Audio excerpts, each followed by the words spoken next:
A black belt challenged the cleaning lady to spar as a joke. Seconds later, when she accepted, his face went pale. "I accept." The words came not from fear, but from Margaret Hayes, the 52-year-old woman in a grey janitor's uniform holding a mop in one hand. Derek Thornton, the third-degree black belt who owned the Apex Combat Academy and had moments earlier mocked her in front of his advanced class, froze mid-laugh. "What did you say?" "You heard me. I accept your challenge." The dojo went silent. 20 students in white GIs shifted uneasily on the polished wood floor. A cleaning lady had just accepted a fight from a man who had won 3 regional championships. What happened next would shatter everything Derek Thornton believed about strength. This is the story of how a humble woman, guarding a past she'd buried for 30 years, changed everything with one devastating demonstration. Just before we dive in, let us know in the comments where you're watching. From today, we love seeing how far these stories reach, and make sure you're subscribed so you don't miss tomorrow's special video. Now, let's jump back in. Enjoy the story. A quiet woman's promise to leave her past behind was about to be broken. For 3 decades, her secret had been safe. But tonight, in front of a crowd of strangers, that secret would be used to defend her dignity. The scent of clean sweat and rubber mats filled the Apex Combat Academy. It was a place of controlled aggression, a cathedral dedicated to the perfection of violence. On the far wall, framed certificates proclaimed Derek Thornton's credentials: 3rd degree black belt in Taekwondo, 2nd degree in Brazilian Jiu-Jitsu, certified Krav Maga instructor. Below them, a row of gleaming trophies caught the overhead lights. The late evening was usually a comfort to Margaret Hayes. At 52, Margaret moved with an efficiency that made her nearly invisible. For the past 8 months, she had been the Academy's night cleaner. She arrived at 9 p.m., just as the advanced adult class was finishing, her grey uniform and sensible shoes blending into the background. She would wait patiently in the small supply closet, organizing her cleaning cart until the students left. Then she would transform the space from a battlefield back into a pristine training hall. She took pride in her work. The mirrors had never been cleaner, the mats never so carefully sanitized. But tonight was different. Tonight, Derek Thornton was in a mood. Margaret had noticed it immediately when she arrived. His voice was sharper than usual as he corrected his students, his movements more aggressive during the final sparring drills. She'd learned to read the signs over 8 months. When Derek was frustrated, he took it out on whoever was nearest. She'd tried to stay invisible, waiting in the supply closet as the class ran 15 minutes over. Through the small window in the door, she watched Derek berate a brown belt for a sloppy roundhouse kick, watched him force the man to repeat it 20 times while the rest of the class stood at attention. Finally, the class ended. Students bowed, collected their gear, and filed out. Margaret waited an extra 5 minutes to be sure, then emerged with her cleaning cart. The dojo was empty except for Derek, who stood in the center of the mat, still in his black GI, his black belt tied perfectly around his waist. He was practicing a kata, moving through the formal sequence of movements with precision. Margaret knew better than to interrupt. She began in the far corner, away from the training area, quietly wiping down the mirrors. She'd been working for maybe 10 minutes when she heard his voice. "You missed a spot." Margaret turned. Derek was pointing at a section of mirror she'd already cleaned. "I'll get it, sir," she said quietly, moving toward the spot. "You'll get it now," Derek said. There was an edge in his voice that made her pause. She cleaned the spot again, though there was nothing there. When she stepped back, Derek walked over and deliberately pressed his palm against the mirror, leaving a clear handprint. "Missed another spot." Margaret felt something cold settle in her stomach. This wasn't about cleaning. This was about power. She'd seen it before, in other jobs, other places. Men who needed to remind themselves they were in control. "Yes, sir," she said, keeping her voice neutral. She cleaned the handprint. Derek watched her for a moment, then walked back to the center of the mat. Margaret returned to her cart, hoping that would be the end of it. It wasn't. "You know what I don't understand?" Derek's voice carried across the empty dojo.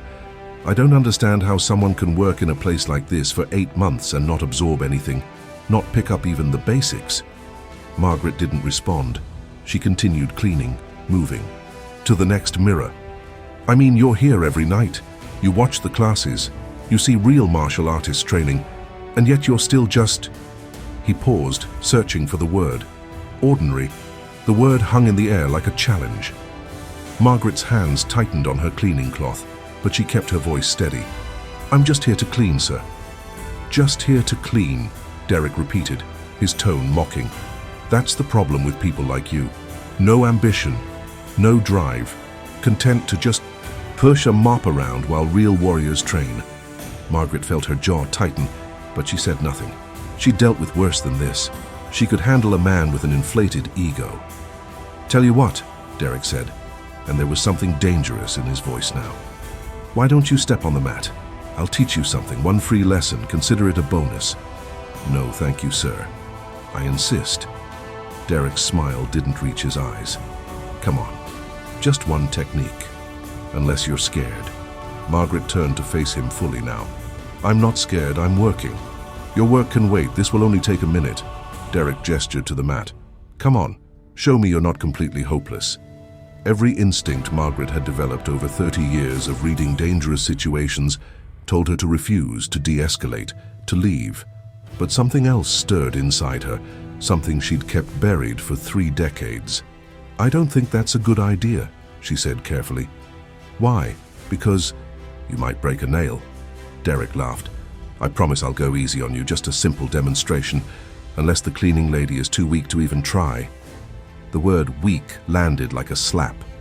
Margaret set down her cleaning cloth very carefully.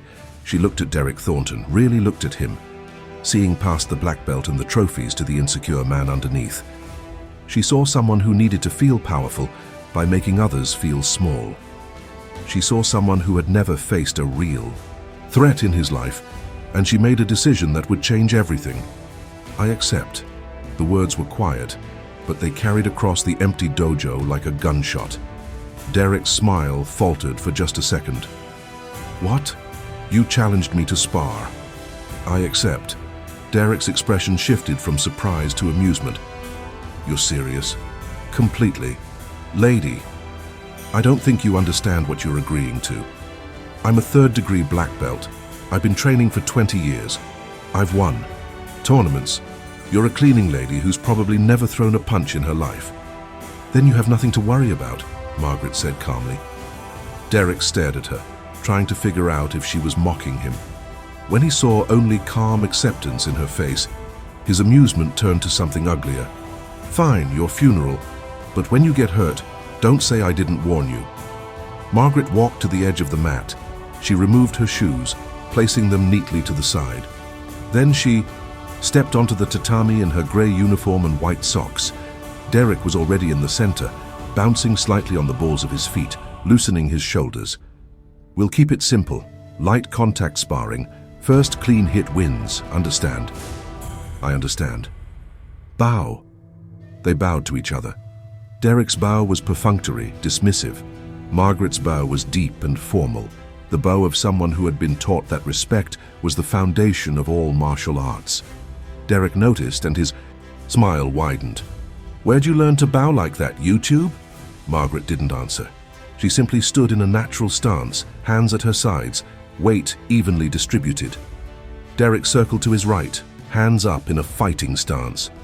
You're not even going to put your hands up? This is going to be even easier than I thought. He moved in quickly, throwing a light jab toward her face, not trying to hurt her, just trying to make her flinch. Margaret's head moved 3 inches to the left. The punch passed through empty air. Derek blinked. Lucky dodge. He threw another jab, faster this time. Margaret swayed back slightly. The punch missed by the same 3 inches. Derek's smile faded. He threw a combination jab-cross hook, the kind of sequence that would overwhelm any untrained person. Margaret moved like water. Her head tilted, her torso rotated, her feet shifted in tiny, precise adjustments. None of the punches landed. She didn't block them. She didn't need to. She simply wasn't where Derek expected her to be. Stop moving, Derek snapped, his frustration showing. You told me to spar, Margaret said quietly. Derek's face flushed. This wasn't how this was supposed to go. The cleaning lady was supposed to be terrified, supposed to flail helplessly, supposed to prove his point about ordinary people versus real martial artists. He stepped back, resetting. Fine. If she wanted to dance around, he'd cut off her movement. He advanced with a front kick, fast and powerful, aimed at her midsection. Margaret pivoted on her back foot. The kick passed by her hip, missing by inches. As Derek's leg extended, off balance from the missed kick, Margaret spoke for the first time since the sparring began. "Your chamber is too low. You're telegraphing the kick before you throw it." Derek's eyes widened. He pulled his leg back and stared at her. "What did you just say?" "Your technique. You're dropping your knee before you extend. Any trained fighter would see it coming." The dojo seemed to hold its breath. A cleaning lady had just critiqued a third-degree black belt's technique. Derek's face went from flushed to dark red. "You think you can critique my technique? You asked me to spar. I'm sparring.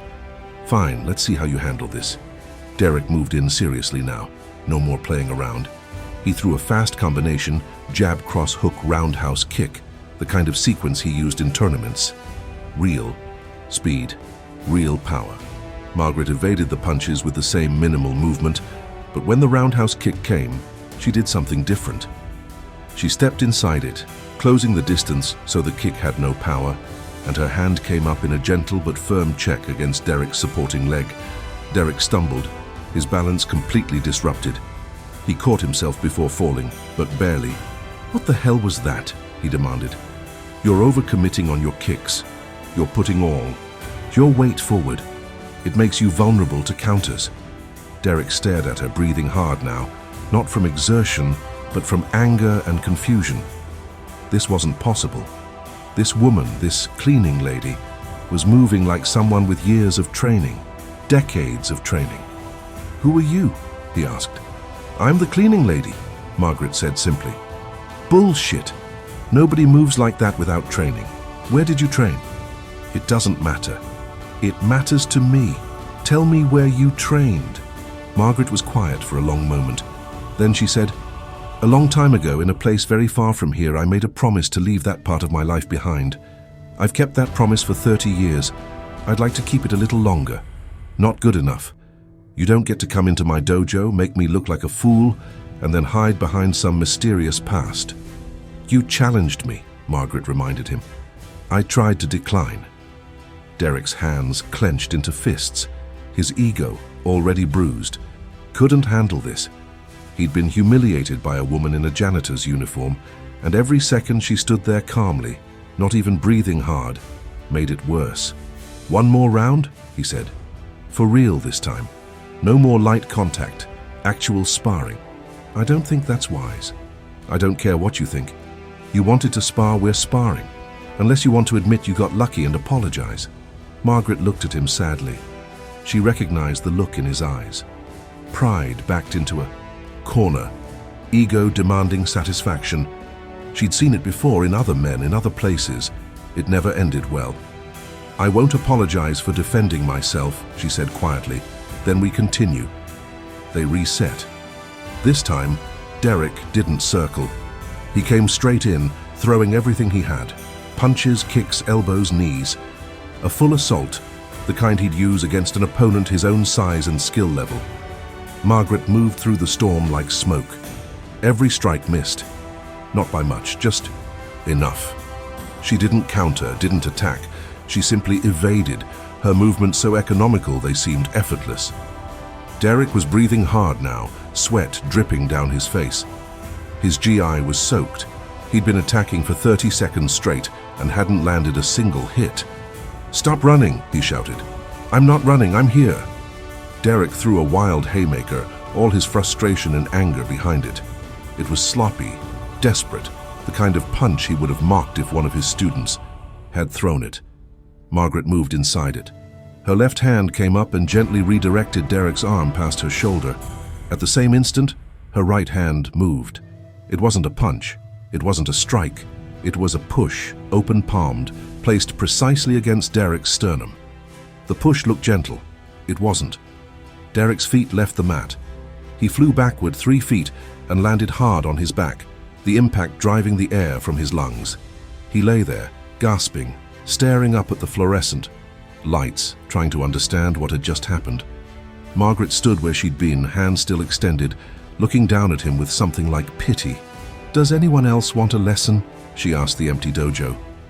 Derek rolled onto his side, still trying to breathe. When he finally managed to pull air into his lungs, he looked up at Margaret with a mixture of shock, fear, and something else, something that looked almost like recognition. "Who are you?" he whispered.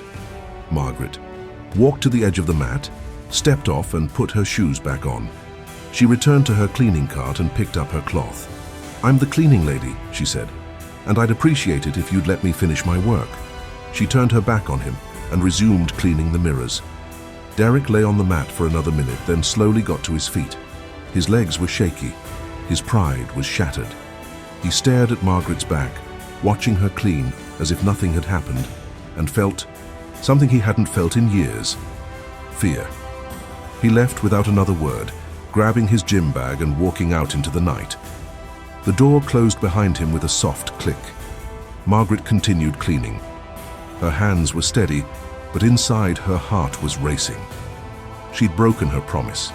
After 30 years of keeping her past buried, she'd let it surface.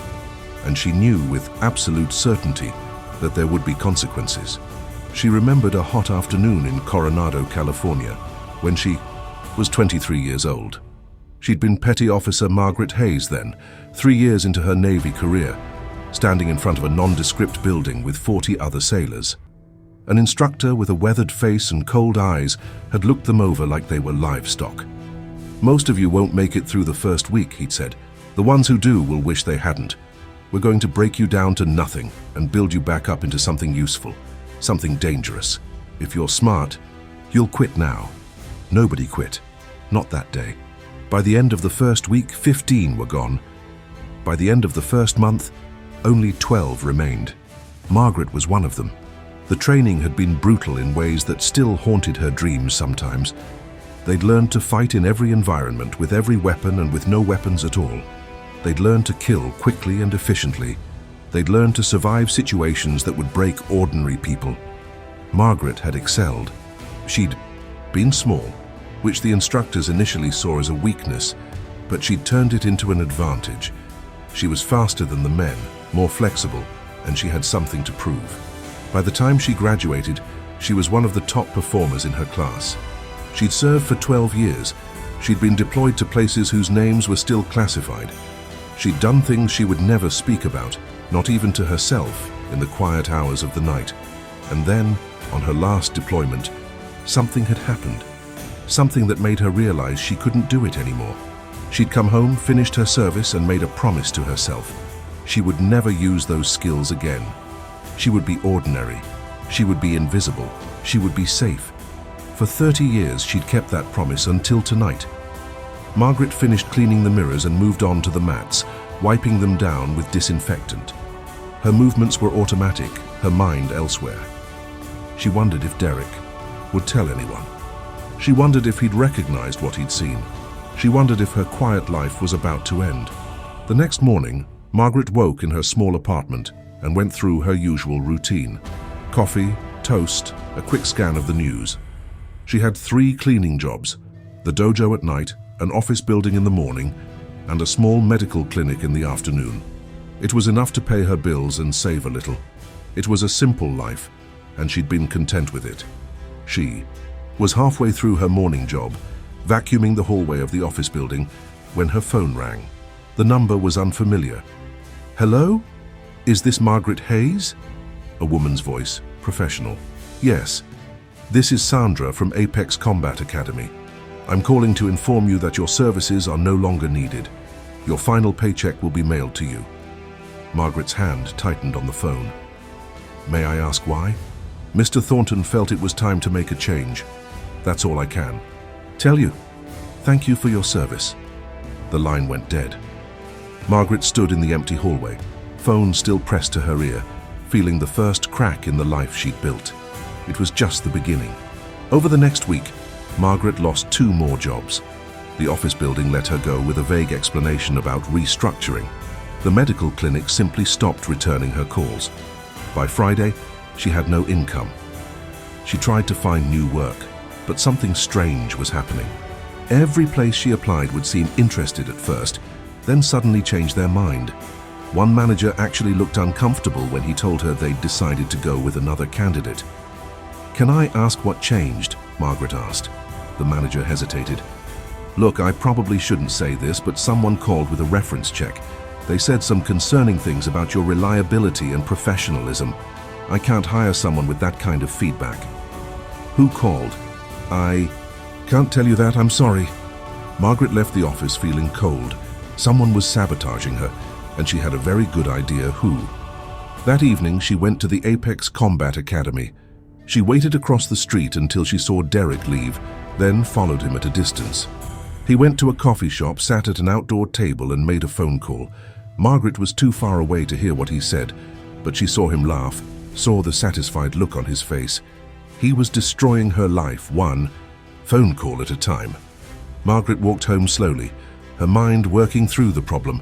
She could confront him, but that would likely make things worse. She could try to outlast him, find work far enough away that his influence didn't reach, but her savings wouldn't last long enough for that. Or she could do what she'd been trained to do: gather intelligence, identify the weakness, and strike precisely. But that would mean using her skills again. That would mean breaking her. Promise even further. She sat in her apartment that night, staring at the wall, feeling the weight of 30 years of careful invisibility crumbling around her. She tried to leave her past behind, but her past had found her anyway.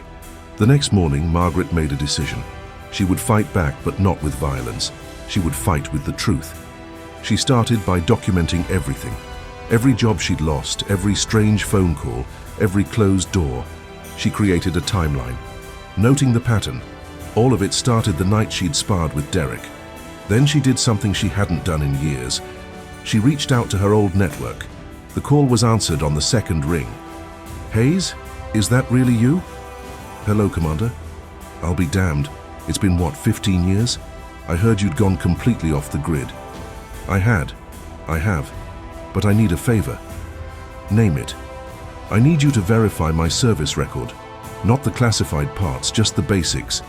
Dates of service, honorable discharge, that kind of thing." "That's it. That's easy. What's going on?"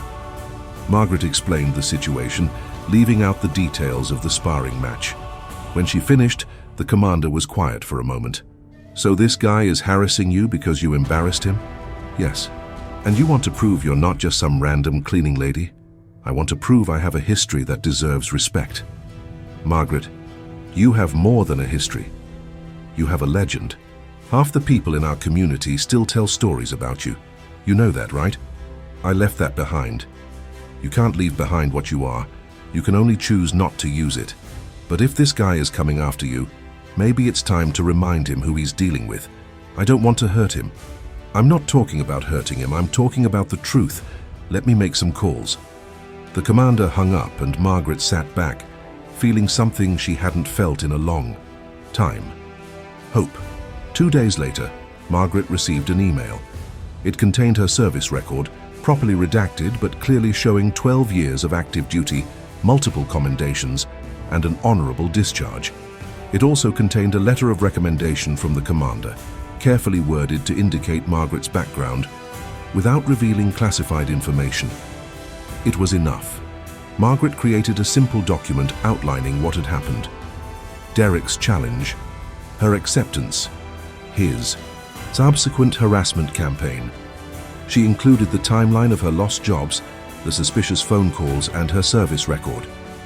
Then she did something that would have been impossible 30 years ago. She posted it online. Not on social media, not publicly. She posted it in a private forum for veterans, a place where people who understood her background would see it and understand what it meant. The response was immediate. Within hours, dozens of people had read her post. Within a day, hundreds. Many of them were veterans themselves. Many of them knew exactly what her service record implied, even with the redactions. And many of them were angry. One response came from a man named Michael Torres. He identified himself as a martial arts instructor in the same city, someone who knew Derek Thornton professionally. "I've competed against Derek in tournaments," Michael wrote. "He's skilled, but he's also arrogant, and he's been accused of bullying students before. If what you're saying is true, the martial arts community needs to know. Would you be willing to meet? Margaret agreed. They met at a quiet cafe the next morning. Michael was in his 40s, fit and alert, with the bearing of someone who'd seen combat. They recognized each other immediately, not personally, but as members of the same tribe. "Thank you for meeting me," Margaret said. "Thank you for speaking up. Can I ask you something?" "Of course. Your service record, the redactions. You were in a special unit, weren't you?" Margaret hesitated, then nodded. "I thought so. I did 2 tours in Afghanistan. I worked with people like you a few times. I know what that training means." Michael leaned forward. "Derek Thornton has no idea what he's dealing with, does he?" "No." "Good. Let's make sure he finds out." Michael explained that there was a regional martial arts association that oversaw most of the dojos and gyms in the area. Derek was a member, and his reputation in that community mattered to his business. If the association knew he was harassing someone, especially someone with Margaret's background, it would have consequences. "But I need proof," Michael said. "Your testimony is powerful, but if we're going to make this stick, we need evidence of the harassment. I have the timeline. I have the names of the places that let me go. That's a start. But what we really need is to catch him in the act." Margaret thought about this. "He calls people. He poisons the well before I even get a chance to interview. So we set a trap. You apply somewhere new, somewhere I have a contact. We tell my contact to expect a call from Derek. When he calls, we record it. Is that legal?" "In this state, only one party needs to consent to recording a conversation. My contact consents. It's legal." Margaret felt a cold satisfaction settle over her. This was familiar territory, not combat, but strategy. Identifying the target, setting the trap, waiting for the enemy to walk into it. "Let's do it." Michael made a call. Within an hour, Margaret had an interview scheduled at a small gym across town. The owner, a friend of Michael's named Lisa Chen, agreed to play along. Margaret went to the interview the next day. Lisa was professional and friendly, asked all the right questions, and at the end said she'd like to check Margaret's references and would call her back in a day or 2. Margaret went home and waited. The call came that evening. Lisa's voice was tight with anger. He called. "Derek?"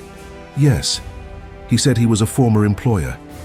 He said you were unreliable, that you'd stolen from him, that you'd been inappropriate with clients. He strongly recommended I not hire you. Margaret's jaw clenched. "Did you record it?" "Every word. And Margaret, I've known Michael for 10 years. I trust his judgment. This guy is a piece of work." "Thank you, Lisa." "No. Thank you. Guys like Derek give martial arts a bad name. I'm happy to help take him down." Margaret met with Michael again the next day. He'd already started spreading the word through the martial arts community, carefully and strategically. He'd shared Margaret's story with a few key people, all of whom were respected instructors and association members. He'd shared the recording of Derek's phone call. The response was swift. Within 3 days, Derek received a letter from the Regional Martial Arts Association requesting a formal meeting to discuss allegations of harassment and conduct unbecoming of a martial arts instructor. Within a week, 3 of Derek's senior students had left his dojo, citing concerns about his character. Within 2 weeks, Derek's gym had lost 30% of its membership. Margaret watched it all unfold from a distance, feeling no satisfaction, only a grim sense of necessity. She hadn't wanted this. She'd tried to walk away, but Derek had forced her hand, and now he was learning a lesson that every warrior eventually learns. There's always someone more dangerous than you. The formal hearing was held in a conference room at a community center. Margaret attended, along with Michael, Lisa, and several other members of the Martial Arts Association. Derek arrived with a lawyer, which told Margaret everything she needed to know about how seriously he was taking this. The association president, a 70-year-old man named Robert Kim, who held a 6th-degree black belt in Taekwondo, opened the meeting. "We're here to discuss allegations that Mr. Thornton has engaged in harassment of a former employee. Mr. Thornton, you have the right to respond to these allegations. But first, I'd like to hear from Ms. Hayes." Margaret stood. She'd prepared a statement, but now, looking at Derek across the table, she set it aside and spoke from the heart. "I'm 52 years old. I've worked as a cleaner for the past 15 years. Before that, I served in the United States Navy for 12 years. I received training that I've never spoken about publicly and never wanted to use again. I made a promise to myself when I left the service that I would live a quiet life, that I would be ordinary, that I would never hurt anyone again. She paused, letting the words sink in. 8 months ago, I took a job cleaning the Apex Combat Academy. I did my work quietly and professionally. I never interfered with classes. I never drew attention to myself. But one night, Mr. Thornton decided to humiliate me. He challenged me to spar, called me weak, mocked me in front of his students. I tried to decline. He insisted, so I accepted. Derek shifted in his seat, his face reddening. I won't describe what happened during that sparring match except to say that Mr. Thornton was surprised by my skill level. The next day I was fired. Over the following week I lost 2 more jobs. I discovered that Mr. Thornton was calling my potential employers and lying about me, sabotaging my ability to earn a living. Margaret pulled out the recording device and set it on the table. This is a recording of Mr. Thornton calling a potential employer and claiming I was a thief and inappropriate with clients. None of that is true. He did this because I embarrassed him. He did this because his ego couldn't handle being bested by a cleaning lady. She sat down. Robert Kim looked at Derek. Mr. Thornton, do you deny making these calls? Derek's lawyer leaned over and whispered something. Derek shook his head and spoke. I was concerned about Ms. Hayes's behavior. I felt I had a responsibility to warn other employers. About what behavior, specifically? She was aggressive. She challenged me. She could have hurt someone. You challenged her, Michael interjected. Multiple witnesses can confirm that. I was trying to teach her something. She took it too seriously. Robert Kim held up a hand.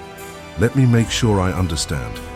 You, a third-degree black belt and professional instructor, challenged a 52-year-old cleaning lady to spar. She accepted. And then you were surprised when she demonstrated skill. She could have said no. She did say no, you insisted. We have her testimony and the testimony of students who were present that night. Derek's lawyer whispered again. Derek's face was now bright red. Robert Kim played the recording.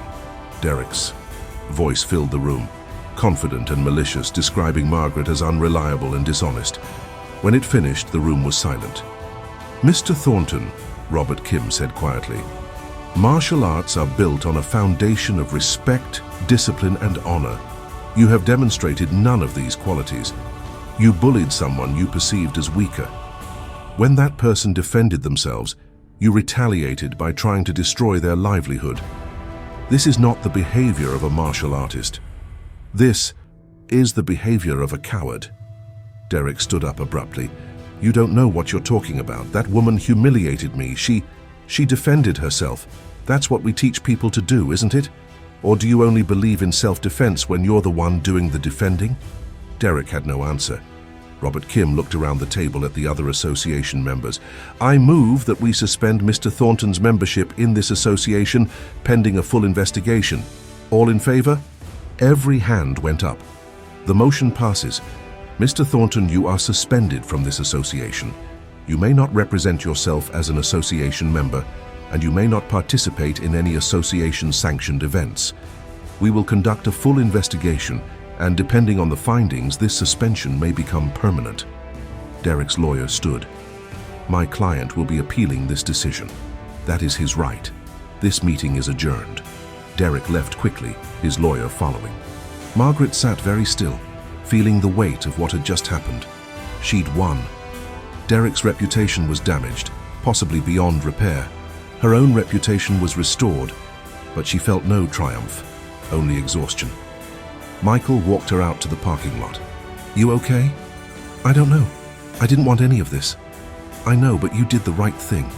Guys like Derek need to be held accountable. I broke my promise. I used my training. I let my past catch up with me. Michael stopped walking and turned to face her. Can I tell you something?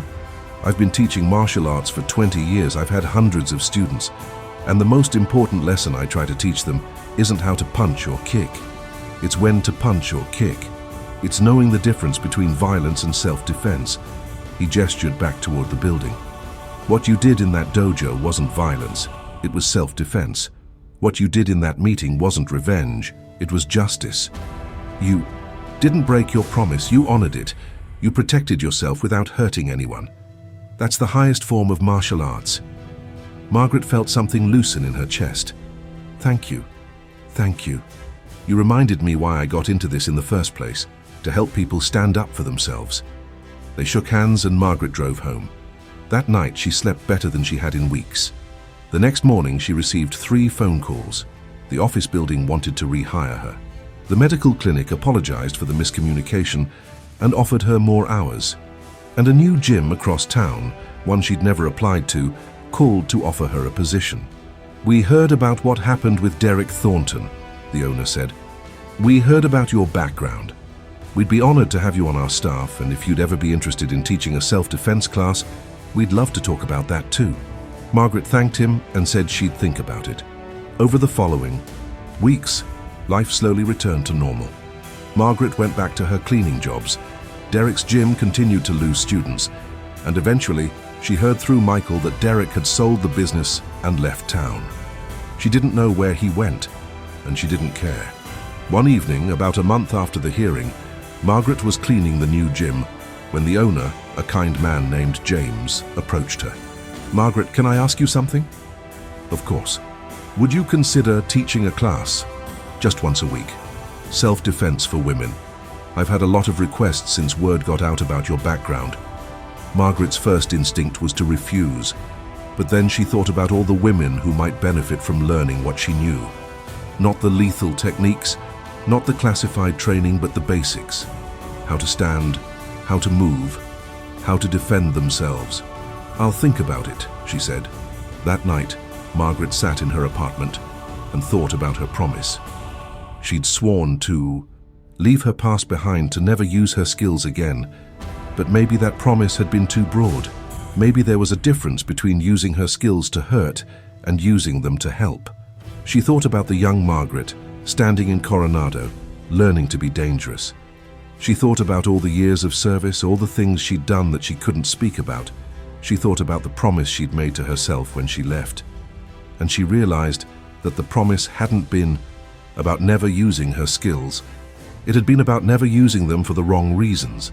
Defending herself against Derek had been the right reason. Teaching other women to defend themselves would be the right reason too. The next day, she called James and accepted his offer. The first class had 8 students. Margaret stood in front of them, feeling awkward in a clean GI that James had provided, and looked at their expectant faces. My name is Margaret Hayes, she said. I'm going to teach you how to protect yourselves. Not because I want you to fight, but because I want you to never have to be afraid. She taught them basic stances, basic strikes, basic awareness. She taught them that the best self-defense was avoiding conflict in the first place. She taught them that strength wasn't about how hard you could hit, but about how confidently you could stand. At the end of the class, a young woman in her 20s approached her. Thank you, she said quietly. I was assaulted last year. I've been afraid ever since. This is the first time I've felt like maybe I could be strong again. Margaret felt tears prick her eyes. You were always strong. I'm just helping you remember. The class grew. 8 students became 15, then 20. Margaret taught once a week, and slowly, carefully, she began to share pieces of her past. Not the classified parts, not the dangerous parts, but the philosophy, the discipline, the respect. She taught them that martial arts weren't about dominance. They were about balance. They were about knowing yourself well enough to know when to fight and when to walk away. She taught them what she'd learned over 30 years of keeping a promise. That true strength isn't about how hard you can strike, but about how resiliently you can stand in the light, armed with nothing but the truth. 6 months after the hearing, Margaret received a letter. It was from the Regional Martial Arts Association.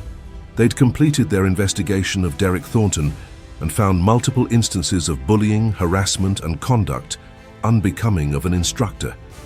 His suspension had been made permanent. He would never be allowed to represent himself as an association member again. The letter also contained something else, an invitation for Margaret to apply for instructor certification.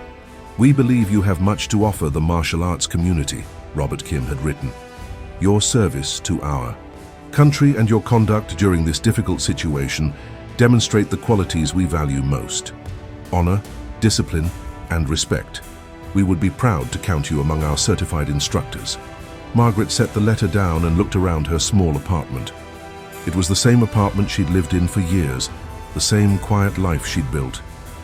But something had changed. She had changed. She'd spent 30 years trying to be invisible, trying to be ordinary, trying to leave her past behind. But her past wasn't something to be ashamed of. It was something to be honored. Not the violence, not the classified missions, but the discipline, the training, the commitment to protecting those who couldn't protect themselves. She picked up the letter and read it again. Then she sat down and began to write her response. 3 months later, Margaret Hayes became a certified self-defense instructor. She continued her cleaning jobs because she still took pride in that work. But she also taught 3 classes a week. Her students ranged from teenagers to women in their 60s. She taught them all the same lessons: awareness, confidence, and the knowledge that they had the right to defend themselves. One evening after class, a student asked her about Derek. "Do you ever think about him? About what happened?" Margaret considered the question. "Sometimes. I think about how one moment of ego destroyed his career. I think about how he could have just let me clean the dojo in peace and none of this would have happened. Do you regret it, fighting him? No, I regret that it was necessary, but I don't regret standing up for myself. And I hope that if you're ever in a similar situation, you won't regret it either." The student nodded, satisfied. Margaret locked up the gym that night and walked to her car. The air was cool, the stars bright overhead. She thought about the girl she'd been in Coronado, learning to be dangerous. She thought about the woman she'd become, learning to be strong in a different way. She thought about promises kept and promises broken, and she realized that sometimes breaking a promise is the most honorable thing you can do. She drove home slowly, at peace with herself for the first time in 30 years. And that's where we'll end the story for now. Whenever I share one of these, I hope it gives you a chance to step out of the everyday and just drift for a bit. I'd love to know what you were doing while listening. Maybe relaxing after work, on a late-night drive, or just winding down. Drop a line in the comments. I really do read them all. And if you want to make sure we cross paths again, hitting like and subscribing makes a huge difference. We are always trying to improve our stories, so feel free to also drop your feedback in the comment section below. Thanks for spending this time with me. If this story moved you, write "promise" in the comments. This is a story from Underdog Dojo.